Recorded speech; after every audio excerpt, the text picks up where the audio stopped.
নমস্কাৰ আপোনালোক সকলোকে পুনৰবাৰ স্বাগতম নাছমাই মছজিদ বন্ধুসকল বলগতে চাওক আজি সন্ধিয়াৰ 7টা গুৰুত্বপূৰ্ণ খবৰ। প্ৰথমটো খবৰ, সাৱধান বিশ্ববাসী, বিশ্বত পুনৰ নতুন ভাইৰাছৰ আতংক। কৰোনাৰ 5 বছৰৰ পিছত এইবাৰ চীনত পুনৰ উৎপত্তি হৈছে HMPV ভাইৰাছ আৰু এই ভাইৰাছক লৈ চীনত জৰুৰী অৱস্থা ঘোষণা। বিশ্বত পুনৰ নতুন ভাইৰাছৰ আতংক। কৰোনাৰ 5 বছৰৰ পিছত এইবাৰ চীনত নতুন ভাইৰাছৰ আতংক। চিকিৎসালয়সমূহ ভৰি পৰিছে ভাইৰাছত আক্ৰান্ত ৰোগীৰে। জৰুৰী অৱস্থা ঘোষণা কৰা হৈছে দেশখনৰ বহু প্ৰান্তত। হিউমেন মেটানিউম ভাইৰাছ চমুকৈ HMPVৰ আতংকত ত্ৰস্তমান চীন। কৰোনাৰ সৈতে প্ৰায় একে হিউমেন মেটানিউমন ভাইৰাছ। চিকিৎসকৰ মতে কেইবাটা ভাইৰাছ একত্ৰিত হৈ সৃষ্টি হৈছে এই আতংকৰ। নতুন ভাইৰাছক লৈ আৰম্ভ হৈছে প্ৰতিবেশী ৰাষ্ট্ৰখনত গৱেষণা আৰু 14 বছৰৰ তলৰ শিশু আৰু কিশোৰৰ আক্ৰান্তৰ সংখ্যা হৈছে অধিক। সৰু ল'ৰা ছোৱালী বৃদ্ধ লোকৰ ক্ষেত্ৰত হ'ব পাৰে অধিক সংক্ৰমণ। আক্ৰান্ত ব্যক্তিৰ পৰা আনলৈ বিয়পি পৰাৰ সম্ভাৱনা অধিক। সেয়েহে এই ভাইৰাছক লৈ আতংকিত হৈ পৰিছে সমগ্ৰ বিশ্ববাসী।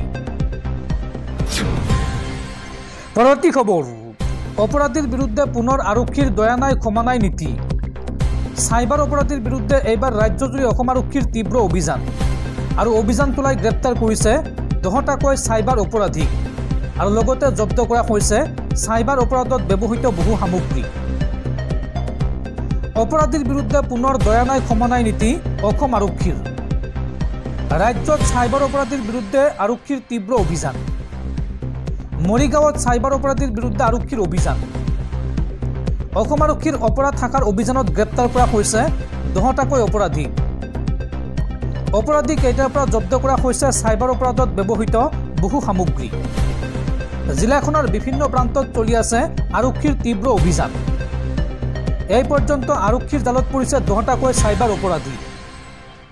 মায়ং, ভোৰাগাঁও, লাহৰীঘাট, মৈৰাবাৰী হৈ পৰিছে চাইবাৰ অপৰাধীৰ ঘাটি আৰু বহু লোকক চাইবাৰ অপৰাধৰ অভিযোগত আটক কৰাৰ সম্ভাৱনা আছে। আৰক্ষীৰ ওচৰত অন্য স্থানতো চাইবাৰ অপৰাধীয়ে ঘাটি পাতি থকাৰ তথ্য আহি পৰিছে।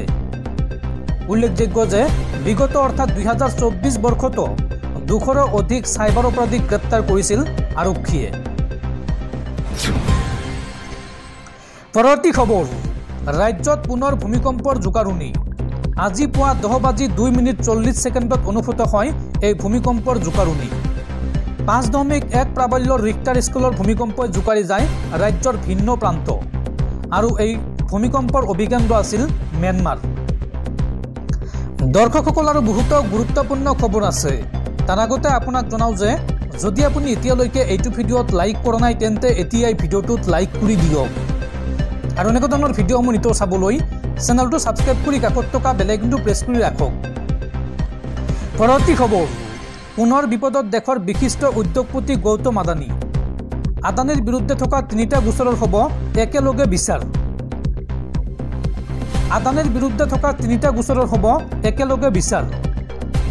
নিউয়ৰ্কৰ এখন আদালতৰ সিদ্ধান্তৰ পাছতে বিপদত গৌতম আদানী। 2029 কোটি টকাৰ উৎকোচ সন্দৰ্ভত চলিব বিচাৰ। অপৰাধমূলক গোচৰ আৰু দেৱানী গোচৰৰ হ'ব একেলগে শুনানি। আদানীৰ বিৰুদ্ধে থকা 3টা গোচৰৰ বিচাৰ হ'ব একেলগে। পৰৱৰ্তী খবৰ, দেশৰ লাখ লাখ কৃষকলৈ ভাল খবৰ। PM কিষাণৰ ধন নোপোৱা কৃষকসকলৰ বাবে আহি গ'ল ভাল খবৰ। চলি আছে PM কিষাণত নাম অন্তৰ্ভুক্তিকৰণ প্ৰক্ৰিয়া। শীঘ্ৰেই কৰক আবেদন। নতুন বছৰৰ আৰম্ভণিতে আন এটা ডাঙৰ ভাল খবৰ। PM কিষাণৰ ধন নোপোৱা কৃষকে অন্তৰ্ভুক্ত কৰিব পাৰিব নিজৰ নাম। শীঘ্ৰেই PM কিষাণৰ ধন পাবলৈ অন্তৰ্ভুক্ত কৰক নাম। যোগ্য হ'লে লাভ কৰিব PM কিষাণৰ ধন। বছৰি 6,000 টকা একাউণ্টত লাভ কৰিব আপুনি। ইয়াৰ বাবে কি কি নথিপত্ৰৰ প্ৰয়োজন হ'ব চাওঁ আহক। প্ৰথমতে আপোনাক লাগিব আধাৰ কাৰ্ড, লগতে আধাৰ সংলগ্ন মোবাইল ফোন বা ফোন নম্বৰ লাগিব। ৰেচন কাৰ্ড লাগিব। কৃষকৰ নামত থকা কৃষিভূমিৰ প্ৰতিলিপি লাগিব আৰু লগতে 100নীয়া টৌজি বাহিৰা আদি মাটিৰ ক্ষেত্ৰত কৃষকসকলে চক্ৰ বিষয়াৰ পৰা আহৰণ কৰা ভূমিৰ প্ৰমাণপত্ৰ দিব লাগিব। ডিবিটি সক্ষম হোৱা আধাৰ সংযোজিত একাউণ্ট নম্বৰ দিব লাগিব। আধাৰ প্ৰমাণীকৰণৰ পিছত ই-KYC কৰক আৰু বেংক একাউণ্টত ধন লাভ কৰিবলৈ বেংকৰ সৈতে যোগাযোগ কৰক। ইয়াৰ বাবে মুকলি কৰা হৈছে এটা বিশেষ হেল্পলাইন নম্বৰ। ফোন নম্বৰটো হৈছে 036128000213। পুৱা 10 বজাৰ পৰা সন্ধিয়া 5:30 ভিতৰত ফোন কৰক এই নম্বৰত আৰু pmkisan.gov.in এই ৱেবছাইটৰ জৰিয়তে অনলাইনত কৰিব পাৰিব আবেদন, অথবা আপুনি যোগাযোগ কৰক জিলা কৃষি বিষয়াৰ কাৰ্যালয়ত। আৰু এই আঁচনিত নাম অন্তৰ্ভুক্ত হ'লেই আপুনি লাভ কৰিব পিএম কিষাণৰ ধন। পৰৱৰ্তী খবৰ, অসমত নাগৰিকত্বৰ ভিত্তিবৰ্ষ 1971 হোৱাৰ পিছত এইবাৰ বিজেপিক লাগে মিয়া ভোট। বিজেপিৰ বিৰুদ্ধে এইবাৰ সৰব হৈ পৰিছে কংগ্ৰেছী সাংসদ ৰকিবুল হুছেইন। পঞ্চায়ত নিৰ্বাচনৰ পূৰ্বে বিজেপিৰ বিৰুদ্ধে সৰব ৰকিবুল হুছেইন। পঞ্চায়ত নিৰ্বাচনত দলীয় চিহ্ন নথকাক লৈ বিজেপিক সমালোচনা ৰকিবুল হুছেইনৰ। ৰকিবুল হুছেইনৰ মন্তব্য, দলীয় চিহ্নলৈ পঞ্চায়ত নিৰ্বাচন খেলিবলৈ সাহস নাই বিজেপিৰ। মিয়া ভোটৰ প্ৰসংগত বিজেপিক তোলা ধনা ৰকিবুল হুছেইনৰ। 1971 ভিত্তিবৰ্ষ হোৱাৰ পাছত এতিয়া বিজেপিক লাগে মিয়া ভোট। ৰকিবুল হুছেইনৰ বিজেপিক এইদৰে কটাক্ষ। পঞ্চায়ত নিৰ্বাচনত বিজেপিয়ে পৰাজয়ৰ ভয়ত দলীয় চিহ্নত খেলিব নোৱাৰে বুলিও বিজেপিক খুৰদাৰ সমালোচনা ৰকিবুল হুছেইনৰ। পৰৱৰ্তী খবৰ, পুনৰ বিশ্বকপাই যোৱা ভয়ংকৰ বিমান দুৰ্ঘটনা। এইবাৰ গুদামৰ ছাদত খুন্দা মাৰি দুৰ্ঘটনাগ্ৰস্ত হৈছে এখন বিমান আৰু এই ভয়ংকৰ বিমান দুৰ্ঘটনাত 2জনৰ কৰুণ মৃত্যু, আঘাতপ্ৰাপ্ত হৈছে 15জনৰো অধিক।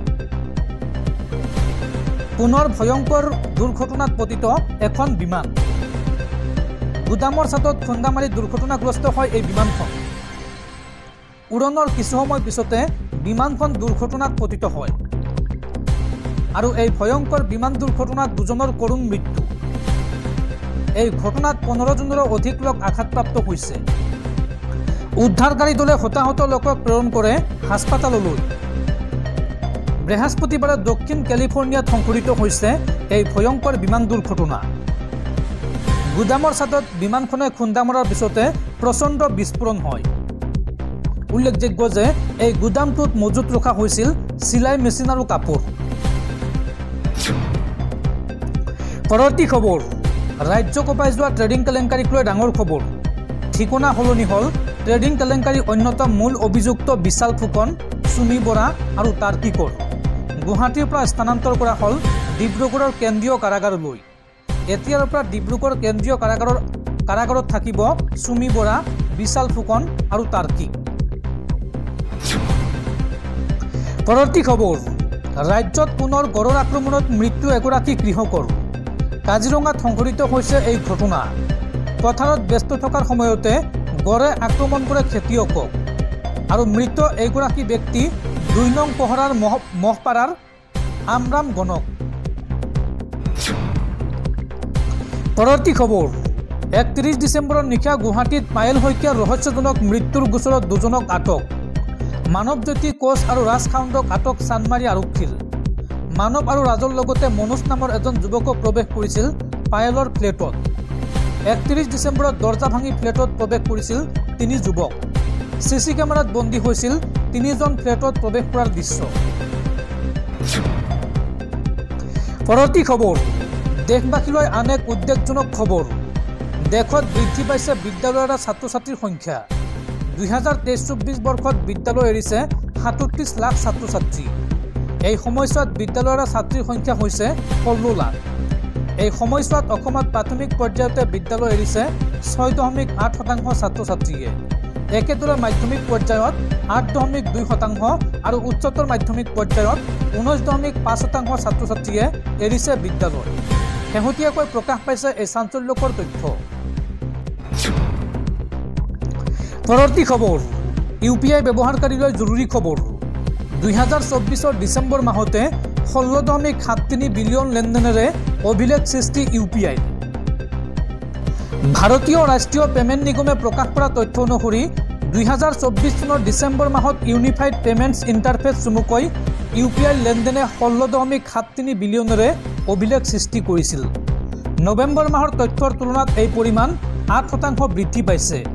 পূৰ্বতে এই পৰিমাণ আছিল 15.48 বিলিয়ন। তথ্য অনুসৰি নৱেম্বৰ মাহত লেনদেনৰ পৰিমাণ আছিল 21.55 লাখ কোটি টকা। ইয়াৰ তুলনাত ডিচেম্বৰ মাহত লেনদেনৰ মুঠ মূল্য যথেষ্ট বৃদ্ধি হৈ 23.25 লাখ কোটি টকা হয়। ডিচেম্বৰ মাহত দৈনিক গড় লেনদেনৰ সংখ্যা আছিল 539.68 মিলিয়ন, যিটো নৱেম্বৰ মাহৰ 516.07 মিলিয়নৰ তুলনাত বৃদ্ধি পাইছে। 2024 চনৰ মে মাহতো একেধৰণৰ উত্থান দেখা গৈছিল। এপ্ৰিল মাহত 13.13 বিলিয়ন লেনদেনৰ পৰিসংখ্যাৰ বিপৰীতে মে মাহত 14.03 বিলিয়ন লেনদেনেৰে অভিলেখ সৃষ্টি কৰিছিল UPI-এ।